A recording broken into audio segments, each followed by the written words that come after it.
Hello and welcome. You're here today because you're a life coach and you're looking for answers. You're looking for how you can be a life coach and make money doing it. Well, I have some answers for you. My name's Matthew Pollard and I am the Rapid Growth Guy. And I want to show you today how you don't have to be like the majority of coaches, the average coach that struggles by on $24,000 a year. How you don't even have to live on the $50,000 a year that the elite 50,000 coaches worldwide make. I'm going to show you how to absolutely leave that in your dust. And I'm going to do that by talking to you about a client of mine, Michelle Baker. Michelle Baker, when she came to me, she struggled to make any money at all. She thought the answer to getting clients was becoming community focused. So she became the head person in Austin for the E-Women's Network. And she thought by doing that, all of a sudden, everybody would come to her and go, well, you're the head of this. So yes, I would love to work with you and I want you to teach me how to focus on me rather than my business, rather than everything else that's going on to bring me back to my core. But it didn't happen that way. All of a sudden, she became incredibly busy looking after everybody else through the E-Women Network. She offered more and more value for free. I'm sure you do the exact same thing.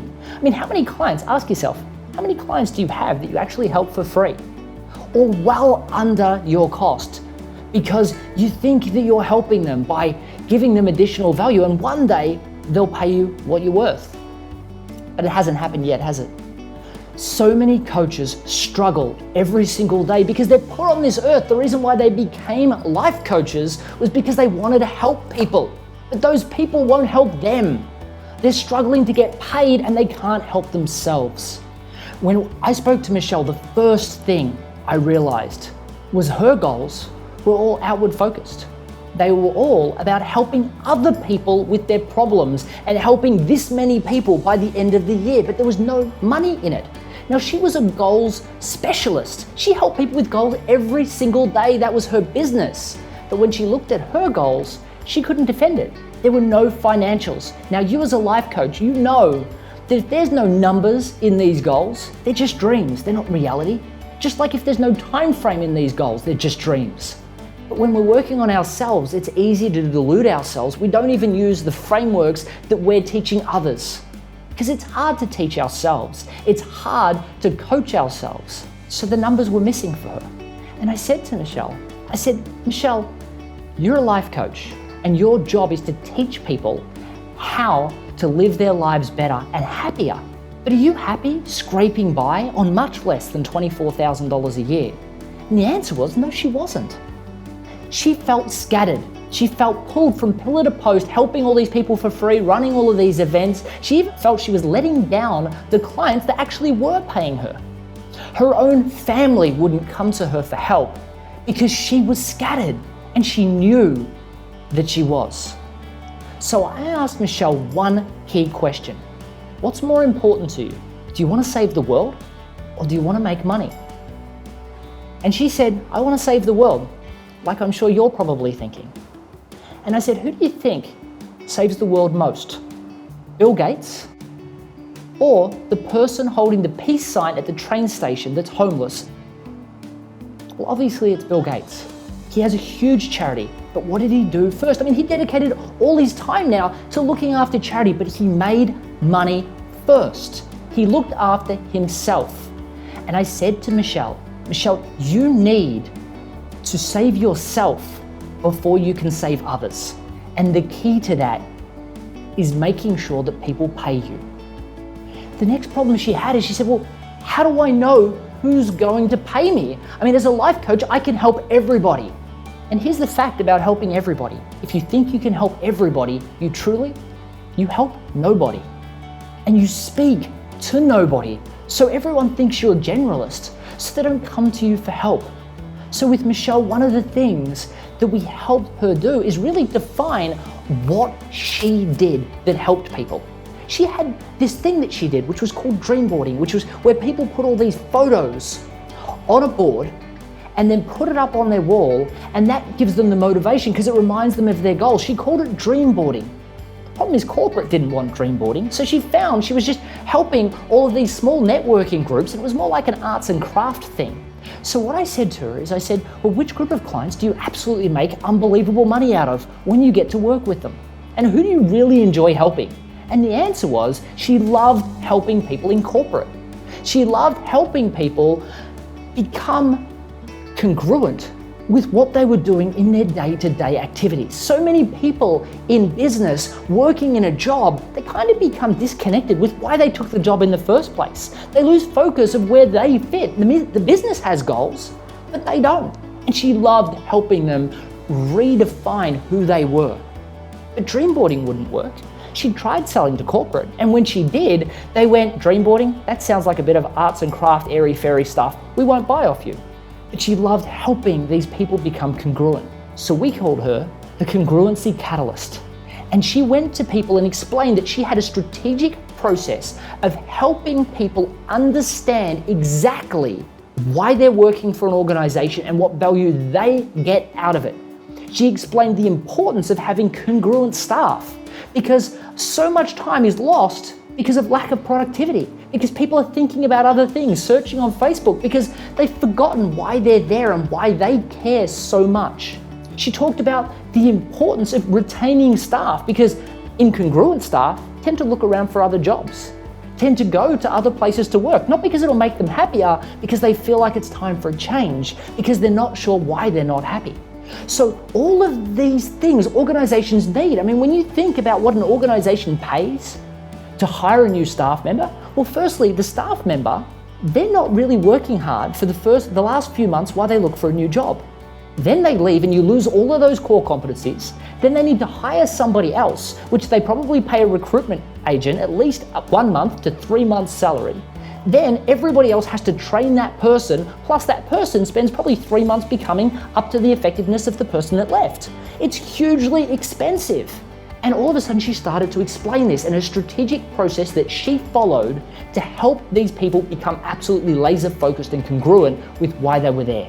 All of a sudden, organizations were ecstatic to work with her. They were excited by the prospect of making sure that they improve retention, increasing productivity. These had financial numbers to them and they understood them. She learned to speak in their language, not her own. On top of that, we then decided that the dream board was something that was still incredibly valuable, but people wouldn't buy it if she mentioned it up front. So what she did was she went in and talked about being a congruency catalyst, that she offered this strategic process and she did workshops for organizations. And then once the person agreed, she then upsold to the dream board by saying, now what I actually have is I've got this process that once we create the strategic outline of what their goals are, we have this board that we use to create a visual indicator for each staff member. So every time they get up from their desk or they walk out the door, they see their goals, what they're wanting, and automatically come back to their motivations, their passions. Would you like me to do that with your staff? And all of a sudden the organizations were so excited. They're like, yes, I want that. Now, instead of defending the dream board, she now has a process of creating a visual indicator that they were paying a premium for. She created a pack and she was sending them out to people. She was making money out of the biggest thing that was stopping her from selling in the first place, purely by learning how to communicate in the language of the person that was buying, the company that was paying the money. This absolutely revolutionized what Michelle was doing. But she did have one other issue, just like all of us. How hard is it to ask for the sale? I mean, we know that they need us. And now Michelle knew that they saw the value in what she did. But asking for a sale, asking for money, I mean, we want to help.